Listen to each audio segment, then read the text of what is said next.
د نن شپږ ورځې وړاندې پېښور کې د وژل شوي وزیرستاني طالب علم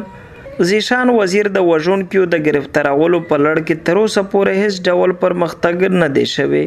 که یو لوري ته د وژل شوي زیشان وزیر کورنۍ ته تر اوسه پورې د لرو سیمونه خلک د همراځۍ دپاره رادرومي او د یووالي اظهار ورسره کوي، ول بل لوري ته متحده طالبان محاذ سټوډنټانو بنو کې پریس کانفرنس په مهال حکومت ته دا دړاکه ورکړې ده که په څو ورځو کې د ننه د زیشان وزیر قاتلان گرفتار نه کړي شي نو دوی به د تعلیمي ادارو په سطح باندې په سختو احتجاجونو لاس پورې کړي. د قاتل گرفتاری دا وشي او دای چې سره زر کی وي کنه میش ډډلاین ورکوي به میش په دغه باندې بند غدر نه کی میش په پېښور چې غدر نه ورکوي او میش په اسلام آباد چې ورکوي خو هغه پرې ورکوي چې سره د قاتل گرفتار شوی نه وي د سخت سزا ورکړي شوی نه وي. د شمالي وزیرستان رازمک سیمه سره تعلق لرونکي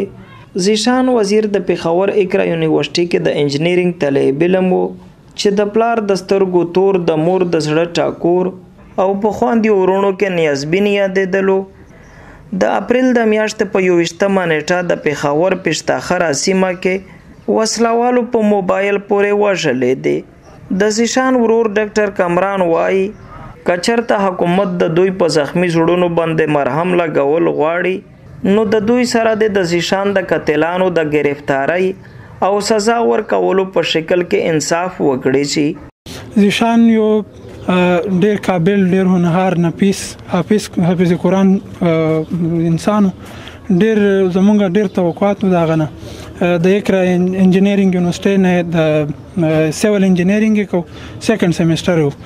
بل کالم د فائنل ایئر سټوډنټان په دې ځینو کې مړ شوی دي قتل شوی دي. روزانه په بنیاد باندې موبایلونه د خلکو نه وړي کیږي. زما د پولیس حکامونه